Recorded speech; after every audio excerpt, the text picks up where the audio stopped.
welcome to the BeEngaged podcast, where we talk to brilliant minds, elevate discussion across many industries to promote unity. Welcome. I'm your host, Michelle Harper. Our guest today is Suha Zehl, founder and chief innovation officer at Z Technology Solutions. Suha partners with organizations to turn complex into clarity and ideas into action. Welcome to the podcast, Hi, Suha. Michelle. Thank you so much for having me. It's a pleasure to be here. So we start out with a fun fact. So today's fun fact that I researched a little bit was over 50% of today's most successful companies were started during an economic downturn. That means that innovation doesn't wait for perfect conditions. It thrives when things are uncertain. What do you think about that fun fact? Absolutely. And it's so funny that you say that because growing up, my mom always used to say necessity is the mother of innovation. And so when you have a need, whether it's an economic downturn or anything like that, that's the time to really put everything aside and try something new, try something different. Um, we know, I mean, if you think back, like what happened during the pandemic, how many companies innovated because they needed to, they had to, otherwise they were going to To just stay go alive. out. Yeah. Exactly. Look at Instacart, look at, I think Teladoc, when you look at the health industry and how they had to do something different so that they could serve their customers. I think it all comes down from the need to do something different and then thinking differently so that you can innovate and bring in that creativity of instead of, oh no, we can't do that. What if we do this? What do you think about that? And that curiosity and creativity, I think, is really why companies do thrive in economic downturns because they have to think differently. They have to do something that's going to keep them going, really. Yeah. Well, if there's ever a time that's uncertain and on a downturn, it is now. So innovation, what does that mean? And how are you helping people to innovate during this very difficult time in our world? I mean, I think that the first thing that you do is you look at where are the hidden opportunities that you're not aware of? How can you transform? And I know transformation is a big word, and people get so scared by, oh my God, this is going to take time and money, and we're going to have to change everything we're doing. And it really isn't about that. Transformation can be done incrementally. It can be done, in micro steps that allow you to get to where you're trying to go and what you're trying to solve. And so when I'm working with my clients, one of the things that I do is we actually try to take a step back and look at where are your pain points? Where are you succeeding? And can we improve that? And where are your pain points and how do we solve that? And so you're kind of like peeling the onion, trying to, we do the 5 whys and we do the Gemba walks. So to try and help the clients really dig deep down to the root cause of what is going on, what is happening, and how can they change all of that, change that narrative. And of course, people are a huge part of that.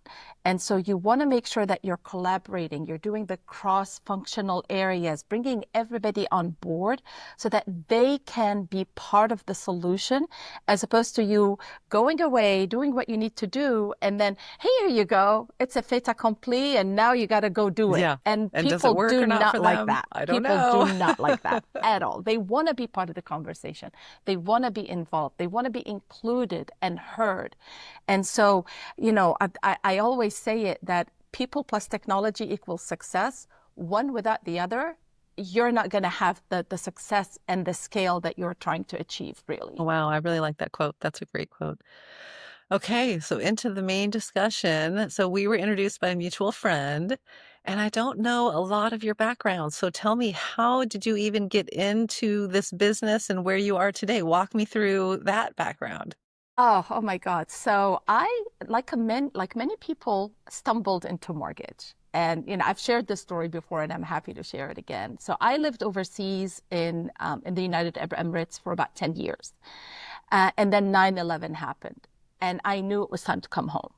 And so I packed up everything and returned to the US, and I couldn't find a job. Nobody would interview me. I had been living in the Middle East, the hotbed Yeah, you're of, like, oh, of this is everything not at that gonna time, go well for with a my name like resume. Suha. you know, Yeah. I really couldn't even have anybody talk to me. And so I actually signed up with a temporary agency. And my third assignment was at a mortgage company. It was a startup, small mortgage company. I started doing data entry there. I've always been my background is obviously technology. And so I'm big on data and analytics and reporting and business. It wasn't called business intelligence back then. And so I noticed that they didn't have a lot of reporting and analytics. And so while I was doing my data entry, I would do a little reporting and I started to present this. And they really liked what I did. They hired me, they brought me on full time. And within 3 years, I became their CIO. Wow. Holy cow. You're like, I'm just Yeah. moving up quick. Well, I mean, so, in fairness, I was actually director of institutional research. So it wasn't like I went from data entry to Yeah. CIO with like one fell swoop. But yeah, Yeah. I mean, again, you have to show initiative. You have to be willing to roll your sleeves, do the work, Yeah. put in the hard, do the hard things. And it, that's how I came about to be in mortgage, Wow. So honestly. in the mortgage business, data entry to CIO, and how long, what time span was that to go from kind of the bottom to the top? So like I said, I joined that startup in 2002, and I think they hired me full time by 2004, and I was their CIO by 2007. Wow. And startup, that's really nice because you don't have, sometimes when you're at a really large institution, there's so much entrenched in place and it takes a Yeah. really long time to kind of move up. Yeah, they were very creative. They were Okay. very, they were ready to do things. And I sometimes I hate that phrase, do things differently, but Yeah. they really did have a curiosity and wanted to see how can we do things better. And that's really what, kept me there for almost 10 years. Oh, wow. So 10 years as CIO. And then you decide, you know what, I'm going to take what I've learned and help a lot more people. So your kind of use case is bigger. Yeah, so I actually got recruited to one of the largest real estate firms on the East Coast, Long and Foster. I joined them as director of technology. Within a year, the startup called me back and said, "We'd like to have you back." So I Just went kidding. We back really need you there. back. It's like, we're. So they brought me back in. Kind of, I got a reputation of being a problem solver. So I was able to come in and fix some things for them again. And it's at that time that I actually started to think about, I really would like to do my own thing and I really would like to help more clients. And so that's kind of like where the brainchild of Z Technology came up. Um, and it took me a while to actually kind of like really dive in and focus on Z Technology. So I stayed in corporate for a while, up until about 2020. 2020, right before COVID, my husband and I moved to Tampa, Florida, in January. January 1st, we were in our house. March 20th, COVID happened. So Wow. 2 months later, 3 months later, we were stuck at home. And that's kind of really when I went full-fledged into Well, Z I have Technology. time. I can focus on starting my own business. That might have happened quite a bit. Do you see that a lot of I people saw that start? a lot at that time. Yeah, I saw people that. just change trajectories or decide, Yeah. you know what, I'm going to do what I really want to do. And my thoughts of like, how do I want to influence? What do I want to do in this world? Started. Happened to be on maternity leave during the pandemic for the first part of it. And it was a really good level, like reset of what do I really want to do in my life? What do I want to create? What do I want to influence? And who are my audience? And what can I do to, make this world a better place? And that pandemic seemed like a lot of people did that. Yeah.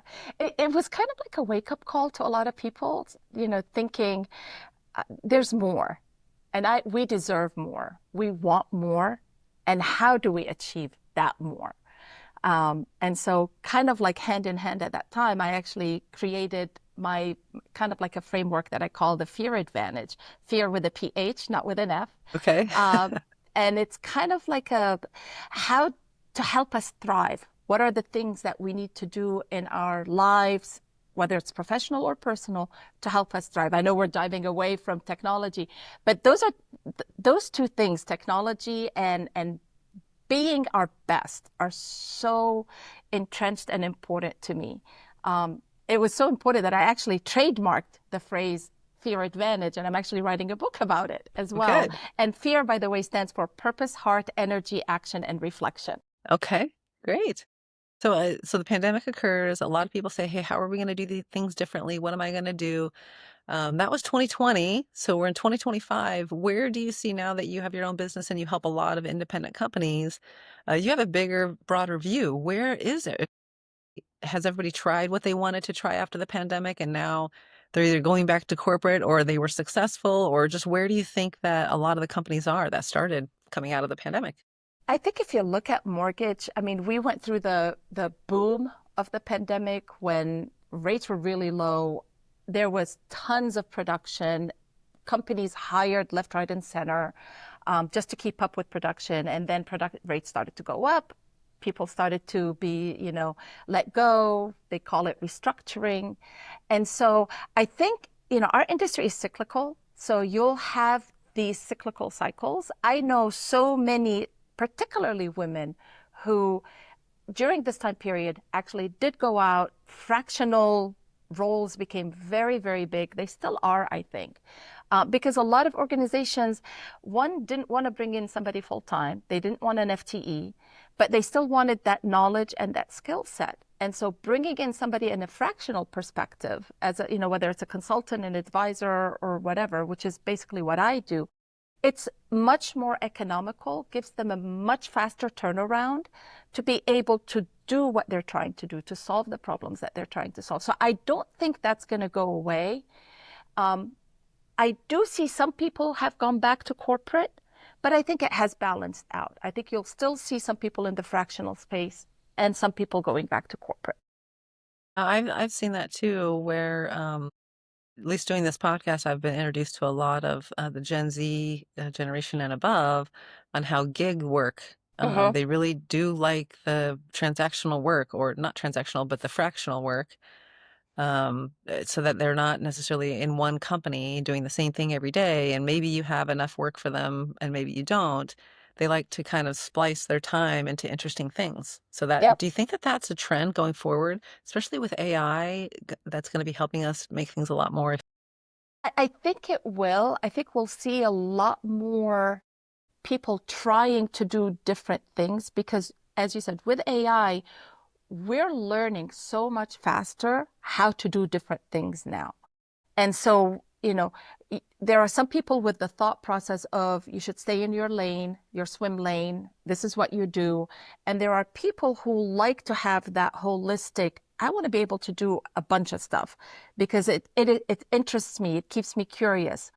And so I think you will find that there is a balance, but they are both going to continue to happen. Um, I think I know that with corporate America right now, a lot of people are saying you have to do the RTO, return to office. They're really, clamming down on the hybrid perspective. A lot of people during the pandemic left and went and bought a house at the ocean or Yeah. are living somewhere else. And, This and is so where I want to live. like I look at my husband. So when we moved here, he's working remotely from home. He works for the federal government, and the federal government said, mandate, come back to the office. Well, he doesn't have an office in Tampa. There is no office for them here. What is he going to do? We're not going to move somewhere else. This is our home. And so people are struggling with that. And I think as that increases, I think you'll see people say, you know what, I'm going to continue to do fractional. I'm going to continue to do gig work. I'm going to continue to do this other thing that gives me the opportunity to do all of these different things that keep me interested and gives me back my life, really, in a way. Well, yeah, it does give you back your life because you don't have to be an employee of a Mhm. company Yeah. for however many years. You can, it's almost like a diversified portfolio too. Yeah, absolutely. I mean, so the thing that I caution people when they are going into fractional work, that type of mindset, is you have to be very well organized. And so you have to time block. You have to be able to manage your time. It's very easy to work 24/7, but that's not healthy.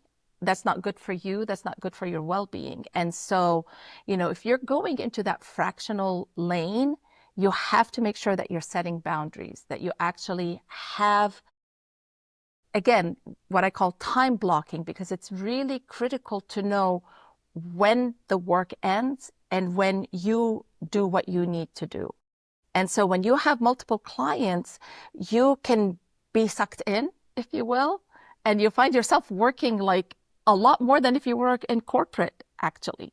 So it's something that you have to be very cognizant about. Yeah, I think the pandemic got us ready for that because a lot of people did have, lost their jobs or changed jobs during that time. And so the time management, especially being from home, I'd heard I'm really good at being motivated, Mm-hmm. but a lot of my friends said, I'm just not motivated by myself at home. With my work, it's really hard for me to focus or really hard for me Yeah. to stay on task. And then the AI is going to be a big component. But everything that has happened over the last 5 years has really led up to us being, better with our own time management and organization and our own drive at home and working from home. And what is that like? And how do you stay on task? So it's all kind of come to fruition to where we are today. Yeah, absolutely. And I think it's it not only prepared us, but many of us are thriving in that type of environment. We're doing better, we're more productive, we're more efficient, we have more tools at our hands. You're you're giving yourself that space to really do the best that you're able to do. And you have everything at your fingertips these days. Absolutely. Yeah, it's amazing. Okay, so talking about innovation, what are the major innovations that you see in the mortgage industry and other industries as well? Oh, there's so much. I mean, actually, I wrote a post today about how e-commerce is going to change in the very, very near future. I mean, I don't, it's still, it's not a done deal, but they're saying OpenAI is going to be working with Shopify to just bring in the whole shopping experience within a chat session. You no longer will have to go to a website. You no longer have to have, it's all in that same chat. And if you think about it, that changes the entire e-commerce landscape and how we shop, how we do things. And that's just one aspect of it. AI is, I tell when I work with clients, I tell them AI is going to be an enabler. It's not going to get rid of people. People who use AI are going to replace people who don't use AI Yes, that's a because they're given, the I think. ones who are You have a to know AI. Please, exactly. everybody, if there's one thing you take away, learn it how to use Yeah, AI. It's not that hard. exactly. Anybody can do it. Absolutely. I mean, and there's obviously differences between enterprise AI and personal AI like ChatGPT and stuff like that, but you have to get comfortable with it. There's, your question was what are the innovations that we see out there? Obviously, a lot of people talk about automation versus artificial intelligence, and those are two very, very distinct, kind of like spaces, if you will. We've done a lot with automation, and I'm speaking in mortgage. In artificial intelligence, we're just diving into it right now. There's a lot that can be done with fraud, obviously, with payment, with capital markets, with servicing. Um, and that's kind of like at the downstream of the whole mortgage industry. And then upstream, obviously, lead gen, marketing, sales, operations, they all have a bit, there's so much that we can introduce. And I know for organizations, one of the things that I do with my clients is we take a breather. We're like, don't get overwhelmed because it is overwhelming. The thing to keep in mind is you AI allows us to be quick. You can try something. If it doesn't work, you try something else. It's not this 3-year commitment that you're going to go in and then spend all this money, all these resources, and come out at the end and realize that you've done something different. With AI, it's really quick, that turnaround, the ability to do pilots, the ability to do beta testing, the ability to just try many things to see what sticks. Yeah. And And each it's company getting has over different. that Sorry, go ahead. hurdle that people have of like, I work with a lot of engineers, so I have to engineer this whole thing out and I have to know exactly what I'm doing right away before I begin. Let's lay out the requirements. Let's lay everything out and cost it. And AI allows you to just try. You can get Yeah. an MVP, just figure out how quickly you can go, and then it'll inform your engineering as opposed to waiting to do anything until the engineering is complete. I think that's the major shift. And it's for some people it's really a difficult shift because they're used to the old bureaucratic way of we have to do it from A to Z. We can't deviate. The project management has to flow this way. You have to do this. You have to do, and AI just turns the tables upside down. You can do whatever you need to. You can try, whatever you want. Your use cases are plentiful. Whether you're a small lender, whether you're a medium-sized lender, whether you're a large lender, whether you're a fintech, whether you're in servicing, whether you're in title. I mean, there's so many opportunities, so many use cases. You just have to start somewhere. And I think I speak on this where I tell people, if you don't start today, you're going to be the one falling behind because AI is changing from hour to hour, from Yeah. minute to minute. And the learning that you have is incredible. The vast amount of knowledge that you can glean and learn is immense. And if you don't start, you're going to be left behind. Yeah. So beyond AI, especially in the mortgage business, Bitcoin and some other money type innovations, what's your background? What's your thoughts on some of those? So I still remember about 3 years ago where blockchain was the big thing. Everybody was talking about blockchain, and Yeah. it's gonna transform the mortgage industry. Yeah. I think there is still a place for it, but I think introducing AI and leveraging those kind of technologies is going to be transformative.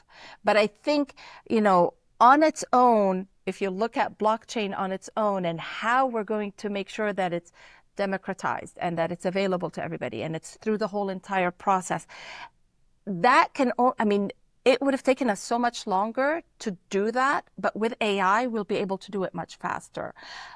I will be very transparent and honest, and I would say Bitcoin is kind of like, I kind of dabble in it, but I'm not the subject matter expert on that at all. But I know that that's something that the mortgage industry was looking into as well from a financing perspective, from an ability to introduce a different layer into that whole mortgage process itself. Yeah, my biggest concern right now with blockchain and the different implementations of blockchain is it going to be available to everybody? See, and that's the thing is both blockchain and AI have that I don't want to call it a threat, but the gap is also growing between those who have AI and those who are not using AI, between those who have the ability to get into blockchain and those who cannot. And as that gap widens, you're going to have people just falling off the edge, unfortunately. And so how do you close that gap? That's a challenge that few people, I shouldn't say nobody, few people are actually addressing, is how do you close that gap so that it becomes more kind of like a level playing field. Everybody has access to it, as opposed to what's happening right now. Your early adopters and your majority of adopters, they're already a couple of years ahead of everybody else.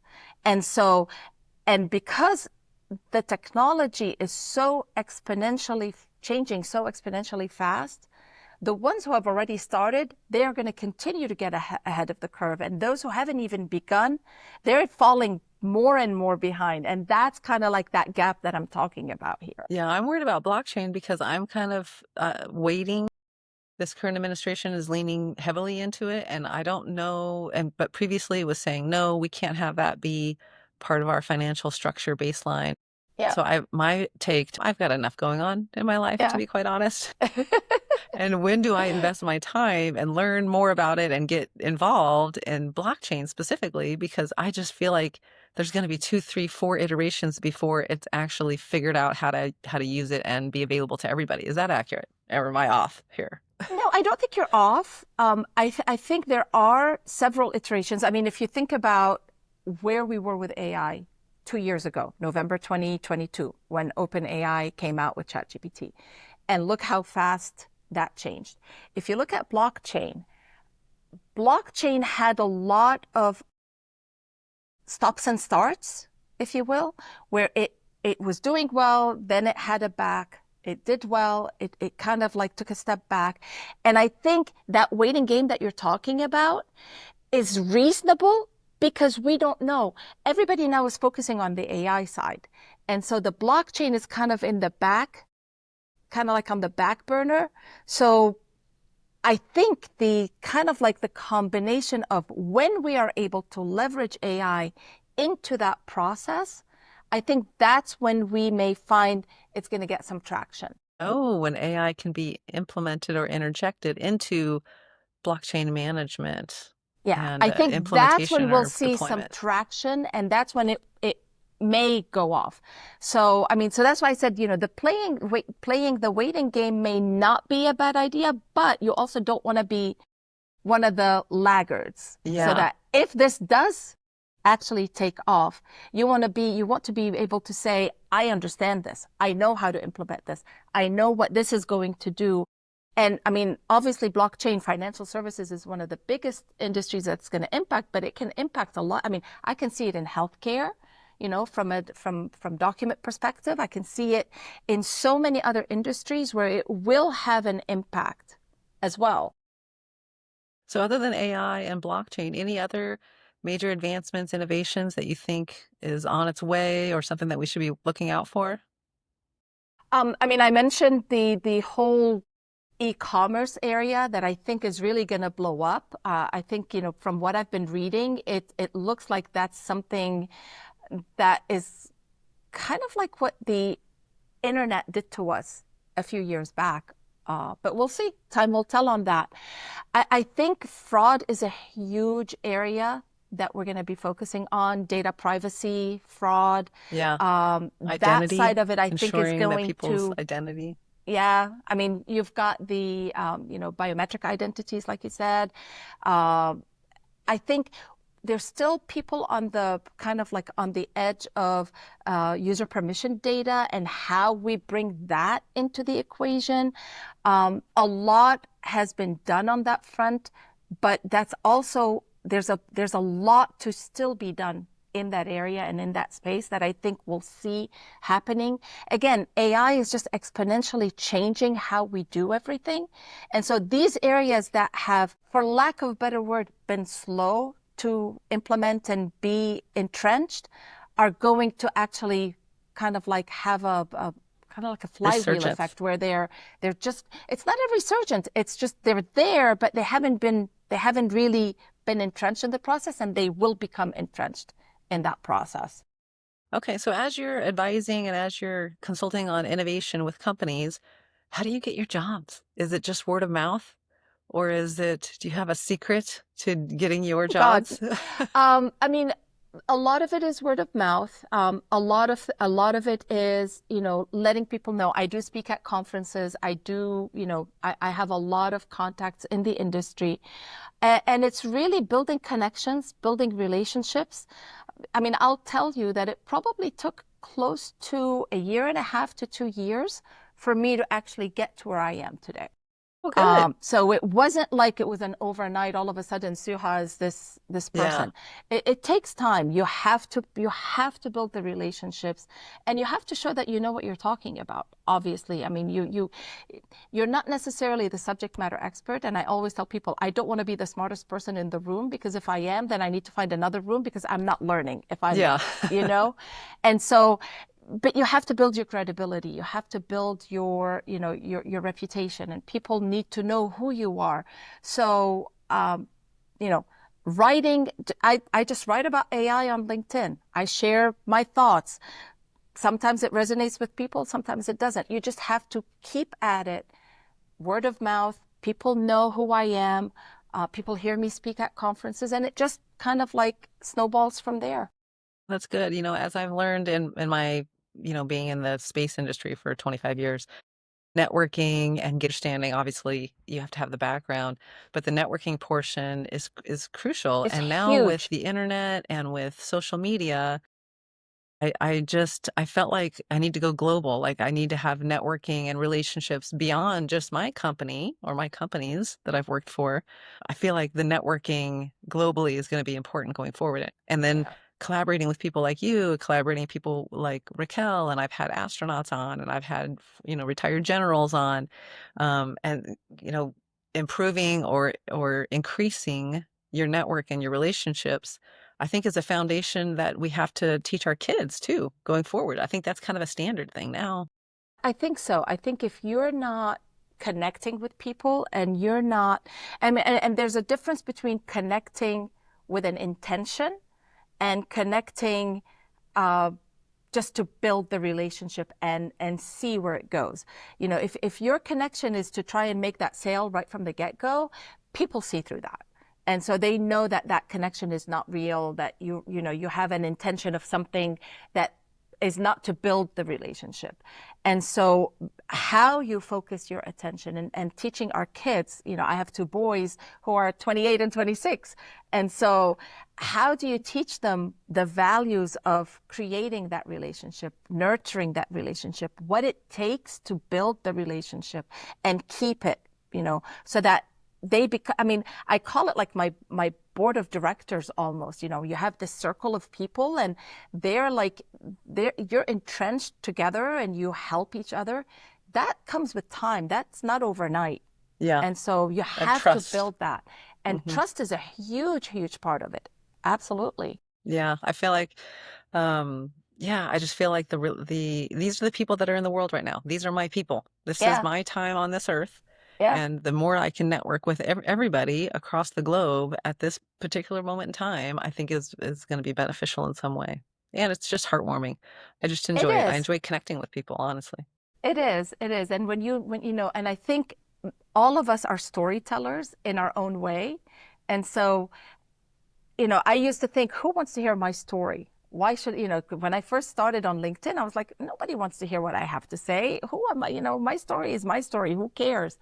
But what I've learned is that if you share authentically, and I know this is another one of those cringeworthy words, uh, but if you are who you are, it comes across. Yeah. And If so, you're like authentic. if you see, I share about my dad on LinkedIn. My dad is 95 years old. So I share about him because I get to spend time with him.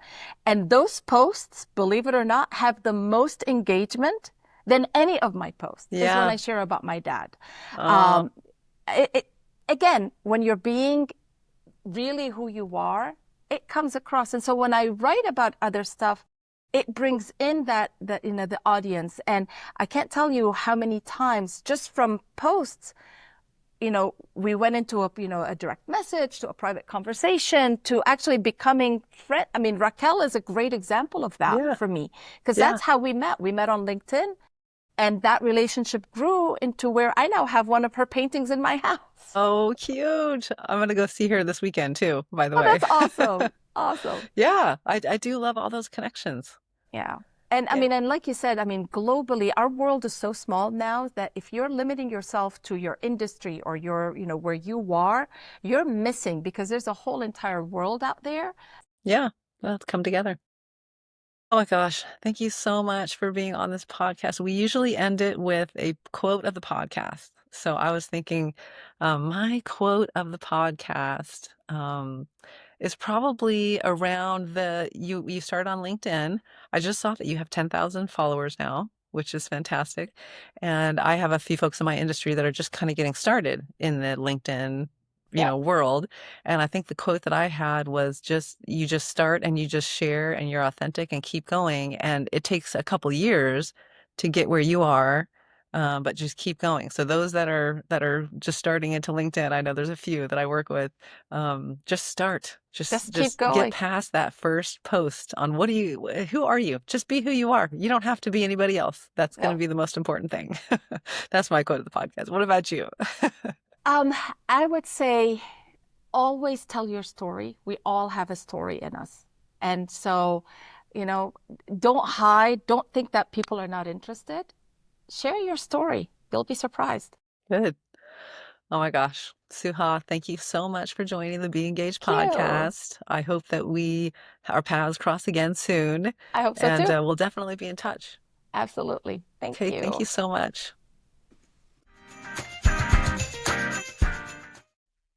Thank you for joining the Be Engaged podcast. This podcast was prepared by the author in her personal capacity.